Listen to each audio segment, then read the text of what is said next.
Today's walk is a little over 4 miles in length.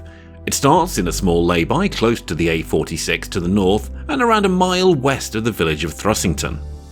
Heading across a couple of fields, the route soon takes a turn through the small wood before crossing a few more fields. After a very short stretch on Ratcliffe Road, the route continues southeasterly as it first passes Rearsby Mill and then, after crossing the railway tracks, heads into the village of Rearsby. Following the line of the brook in the village westward, the route soon rejoins the fields and picks up a track northwest towards Melton Broxby College and the nearby village of the same name. Passing briefly on to Broxby Road, the route finally moves along the minor road which runs through the middle of the field, separating Broxby from Rotherby, before finishing outside the latter's village church. Okay, so here we are again, ready to set out on the path.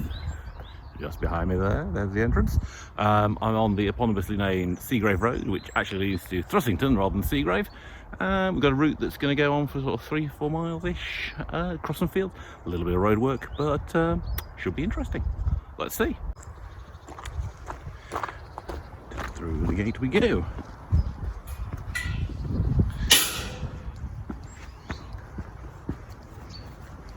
Now, if you watched the last video, you might have noticed this one's going to be slightly more stable, as I've invested in a little gimbal gadget for my phone. So I'm hoping that's going to hold everything more stable as we trek along. I will be interested, given the speed at which I normally trek, the bounciness of the ground, whether that will actually hold true. Now, I've come trekking this way quite a few times over the winter, so it's a good route even at this time of the year. Although, as you can see, there's still quite a lot of retained water in some places. One of the things North Leicestershire is very good for is heavy clay soil, which is fantastic for retaining surface water.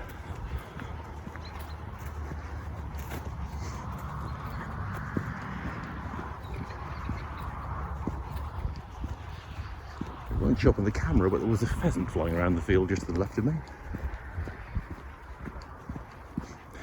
It is one of the things you do get on these sort of trails. A lot of bird life just bursts out in front of you, and you've got a fraction of a second to actually react to it or try and take a photo. Usually I don't manage to get a photo.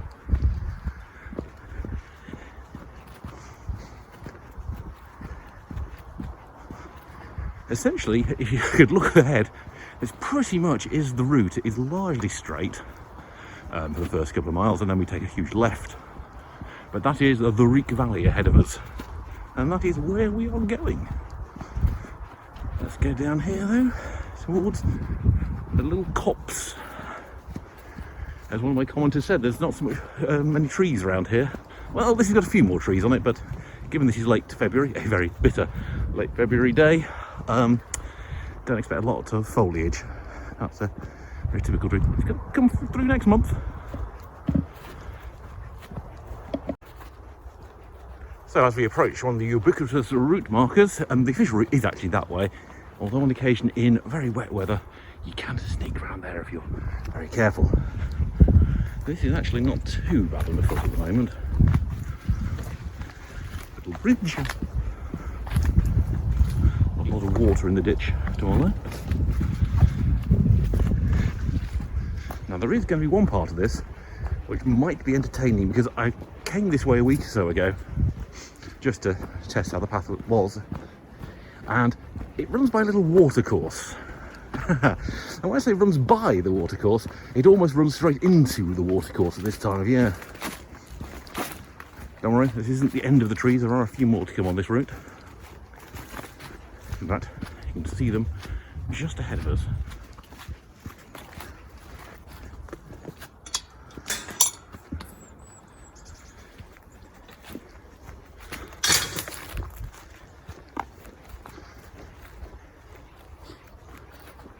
This was last summer a really beautiful example of some companion planting, with all these beautiful plants around the edge of the main field. It's quite nice they've been left to go to seed. See, there's sunflowers, the likes of the wildlife will have loved them over the winter.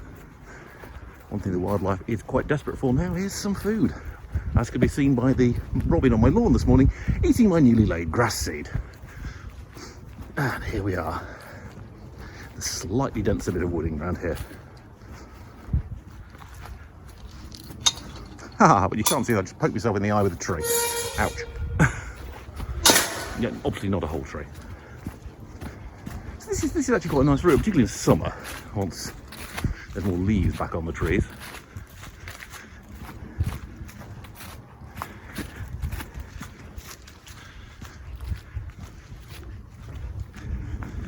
As you can see, the underfoot remains pleasant enough, visible enough, a little churned up by walkers.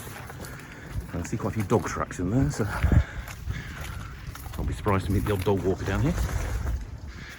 Glad I'm wearing my heavy coat today. Not just because it's cold, but also because the trees are scratching me.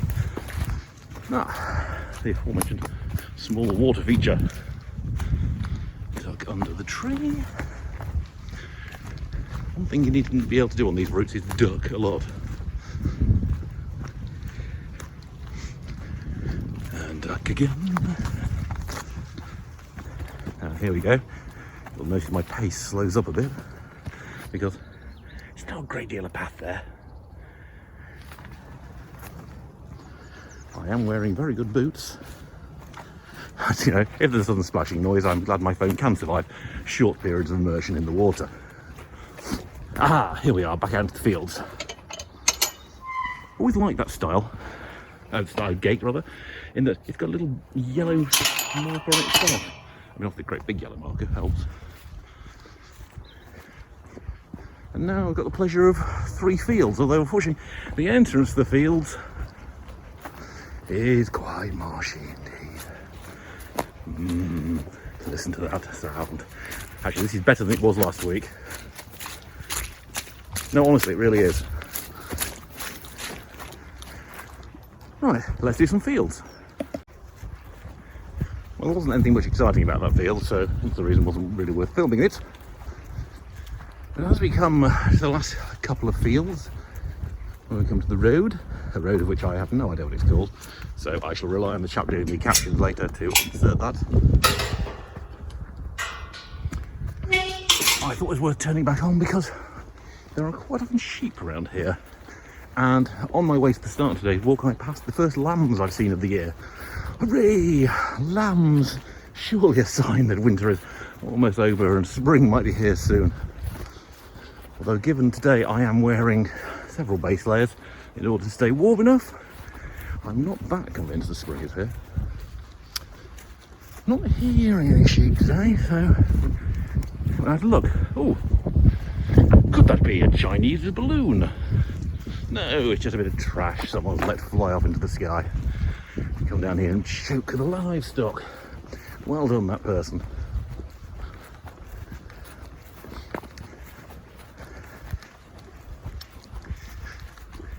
Oh, I can see the road ahead. Now, I'd love to say that's called Ratcliffe Road because it's between Ratcliffe and Thrussington. But knowing the naming structures around here, it could just as easily be Thrussington Road or hilariously Burton Road or something like that. They're not that systematic in Leicestershire with the road names.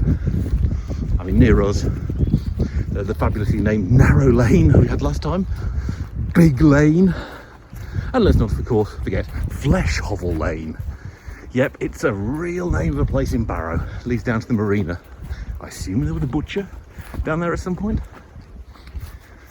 Oh, yeah, this field last week had sheep in it. You can see a little sheepy catkins there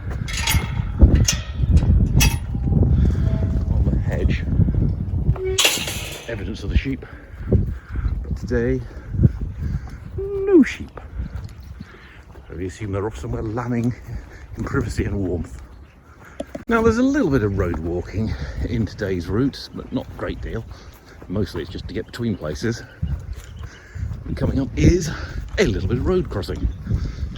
Not as much as I did earlier because I had to cross the A46 on foot to get to the starting point. Never fun at the best of times, but Sunday mornings, as it is today, it's just about tolerable.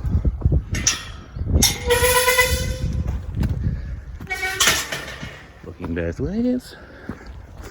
And what we have here is the next entrance. Oh, and there are the sheep.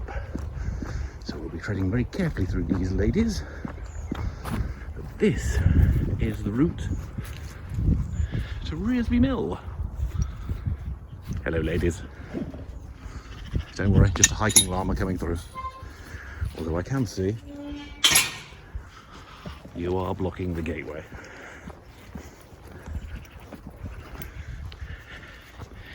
Hello. I've slowed down my pace so as not to startle them too much.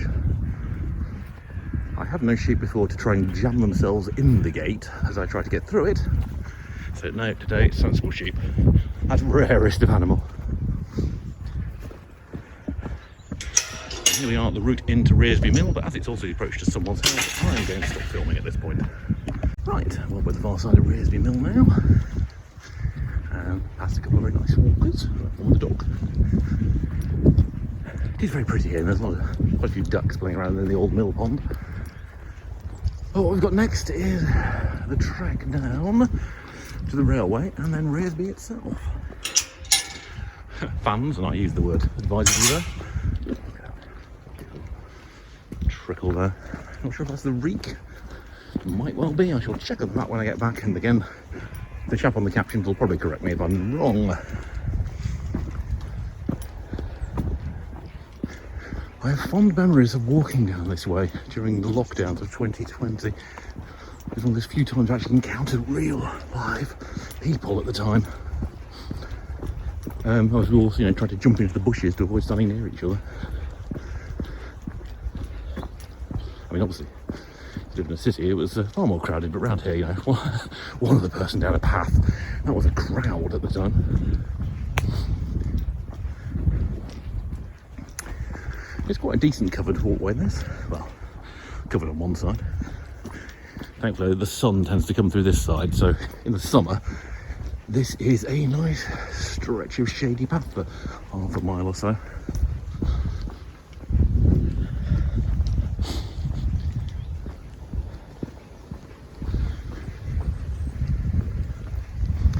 I was debating yesterday, thinking about filming this today, whether people like long stretches of me walking or if they just want the interesting bits of the walk.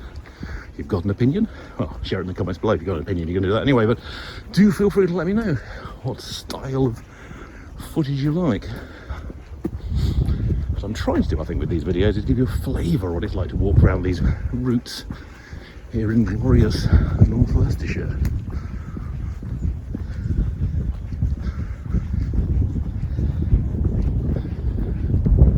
Cattle in the distance over there. More case of arable land over there.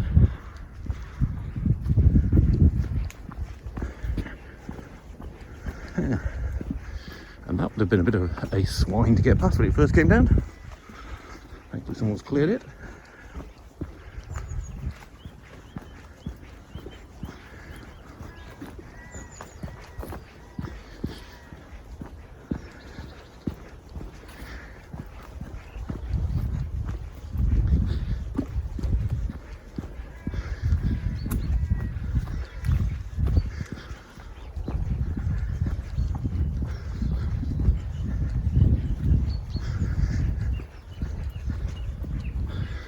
Ooh, I can feel the spitter-spatter of rain on my face. Wasn't supposed to rain this morning, but it's still winter. It's February. You can't trust the weather. I went out yesterday, I thought it was going to snow, so few tiny speckles of rain. Should be okay. Obviously, the next bit of video you get on here, I'm moaning because I'm absolutely soaked to the skin. I was totally wrong. Oh, look, a cheerful no public right of way sign there. Although, fancy walking across that field anyway. But here we have it, the crossing. With those instructions of just check there's no train. As far as I can see today, there is no train.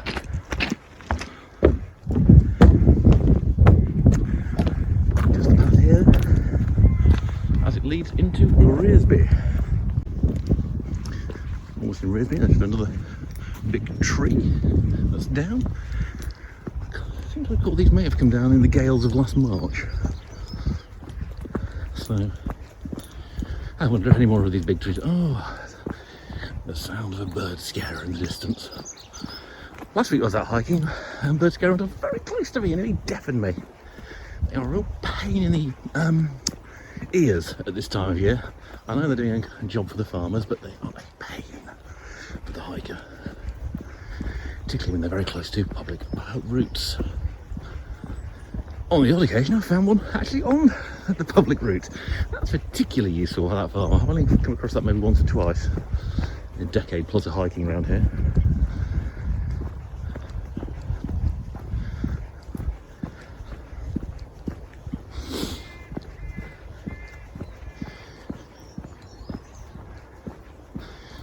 It's quite a nice village. It's got clearly a few posh bits in it, some very oldie worldy bits. It also, as of last couple of weeks, it's got an egret in it as well, which is quite exciting. I do like my bird life.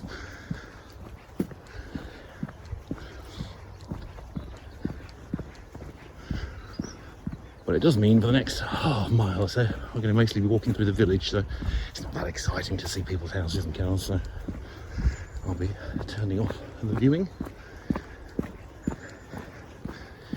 Technically, the public footpath goes through there, that little snicket. But, to be honest, this farming track is a much more pleasant way to enter the village.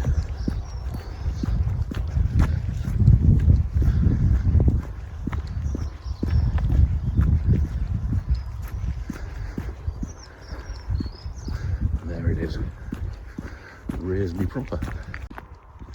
There he goes. There's the egret. And then as we leave Rearsby, another lovely puddle there. Looking back down there to Thrussington. The ridgeway you can see is about where the A46 is. In the distance over there is Ragdale Hall, which I'm aiming for eventually. But we are along for the next mile. This lovely bit of trackway which goes through a bit of arable, a bit of animal land, finally comes out by a college. Good, relatively easy walking all year round this bit. Well, apart from all the heaviest rains. Oh yes, of course. So there's the train track down there as well. Very lucky trail.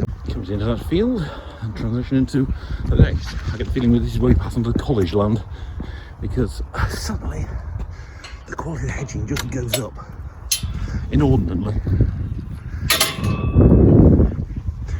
I mean, not a bad quality stock fencing. That's good stuff. If you've ever tried to do stock fencing, it's no light task, I can tell you. I'm glad someone else has done all this. Oh, it probably won't show up on the camera, but I can just see circling low ahead. Oh, he's just dived down. Oh, she. There is a red kite. Oh, there's another one. It's clearly a pair of them. Yeah, they're going to be too far away. Let's see if they're still there as we get nearer.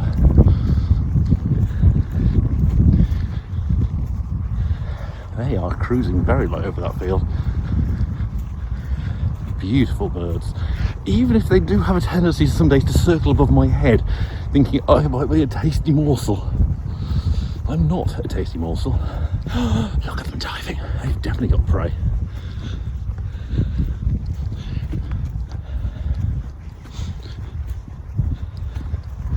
Oh, the sun has come out. That's nice. It is, you can probably hear, quite windy. Well, it's not that actually, it's probably as windy as it sounds. But it's windy enough that the wind is bitter today. Again, I'm still watching those red kites. Oh, this one might oblige us by coming a bit closer. Some more sheep, no lambs here though. No, they've seen me coming. They don't fancy tangling with a hiking llama today. I think they'd probably win, to be honest. Not carrying much in the way of claws. I have to say, by the way, this footpath has got better in recent weeks. Back in January I came this way. Oh my heavens, it was atrocious footing.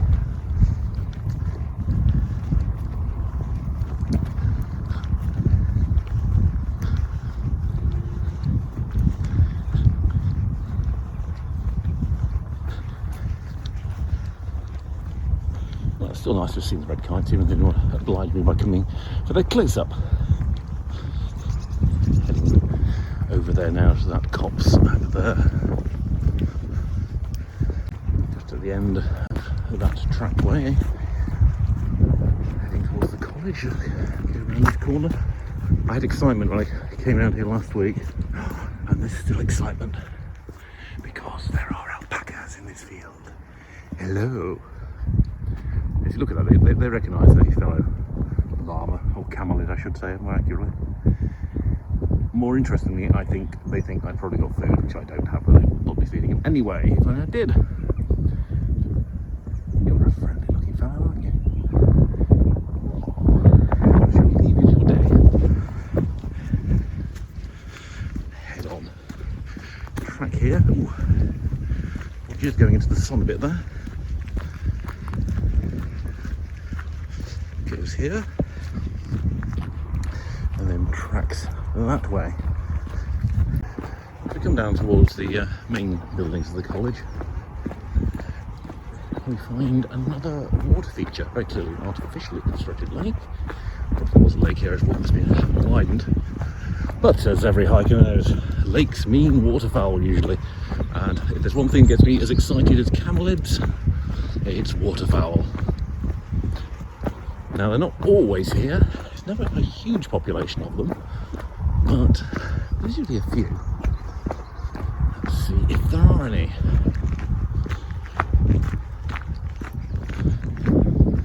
No, not this morning. Well, that was a totally anticlimactic moment, wasn't it, everyone? There were certainly half a dozen Canada geese here last week, but either they've gone off to their winter apartments, haven't bothered to get up yet. It's always a possibility with geese, they are fundamentally very lazy birds on a Sunday, or they're off feeding and grazing somewhere. I did a course last year on hedge laying. It was a great course, really useful, over in Rotherby. But one of the most fun parts of that was a huge flock of geese on the hill that were watching us all day and seemed to mock us, you know, as we're there desperately trying to use our bill hooks to cut through the wood. I'm just noticing this hedge here is, or was at some point, nicely laid. Could do a bit of attention now perhaps, but and yeah, the geese just seemed to mock us all day, and then we were sort of finishing in the mire and murk. It was November, and then they just all cleared up and went home and seemed to have had a lovely day. But we nearly froze to death. Here we go.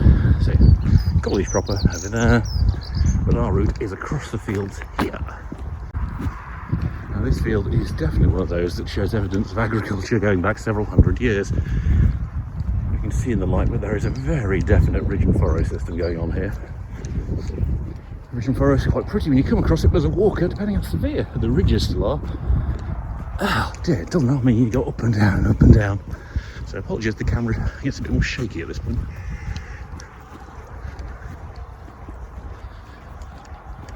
Just over there we can see the spire of Broxby Church, exactly on the college grounds. I wasn't sure Broxby had a church until recently, so tucked away is it. That's a very serious ridge and furrow.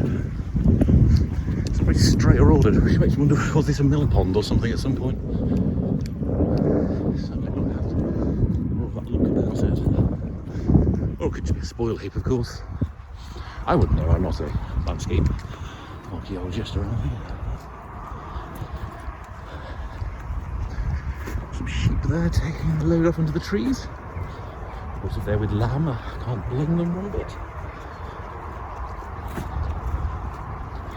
Better walk through this field next week, it'll be full of lambs. Probably the road just up there. We're quite close to the road to Melton Mowbray here. Thankfully, we don't actually go on it. Beautiful trees there.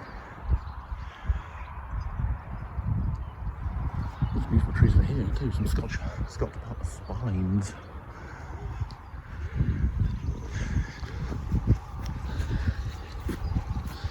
My in-laws have very nice Scots pines, although in high winds they get quite panicky. First time I went to visit them, they said, "Don't park your car under there." Good advice. More than one of them's come down in the years I've been visiting them.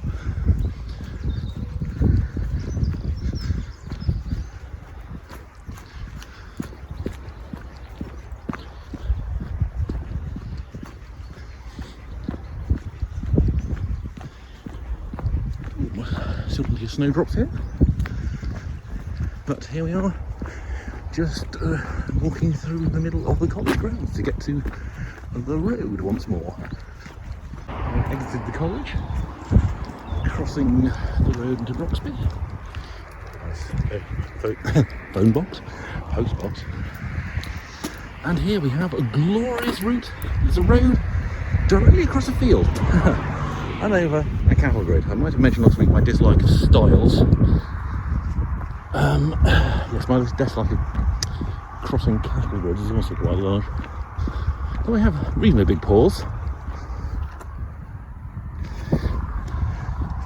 I still think they're going to go straight through. I love this route. There's quite often some beautiful cattle in this field as well. Over there, you can just see the church spire of the village of Rotherby, in where I'll be heading in a bit. And I'm just going to move off the road now, for this car behind me runs me over. Very kindly, they just slow down.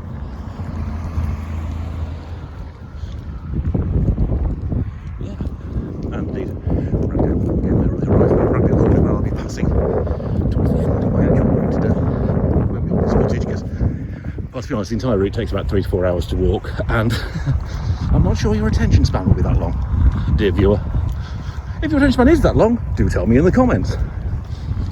Oh, I suppose this is also the point at which I should say, don't forget to like, share and subscribe to make sure you receive all the latest news about my treks.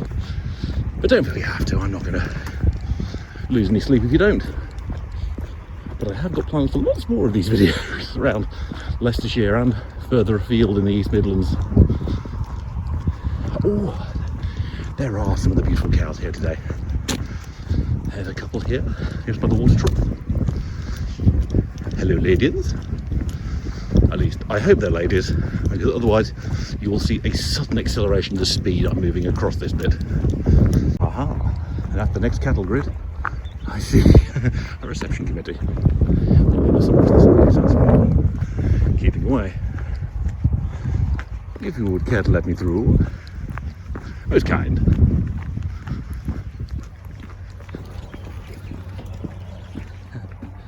And that's where I try to avoid again, falling to my doom through the cattle grid.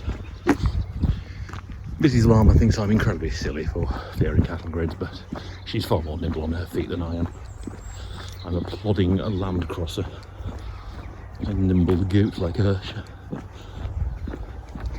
Here we are in Rotherby. Oh, and some daffodils. Excellent.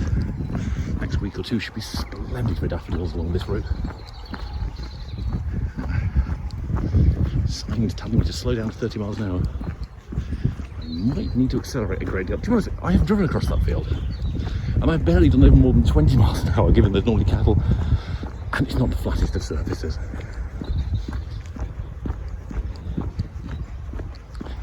Rotherby's a lovely village, I have to say. We did want to look at moving here. Just couldn't quite find the right house. And by that I mean one I could afford.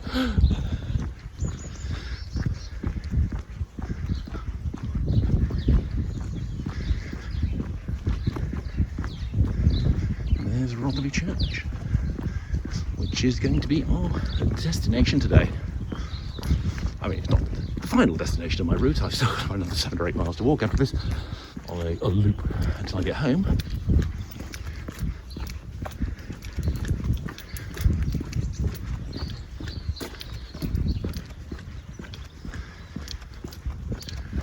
Fun fact, you can't film on church premises or church land without permission of the Church of England. so I won't be stepping on there, but I can film it from the road. And there we are, with Rotherby Church behind me. That brings us to the end of today's narrated route. As I said, I hope you've enjoyed it. I certainly have. It's a lovely bit of the country to walk. And if you've got any comments or suggestions or thoughts about future places for me to walk, drop them off in the comments section below. Other than that, thanks for your time. Happy trails.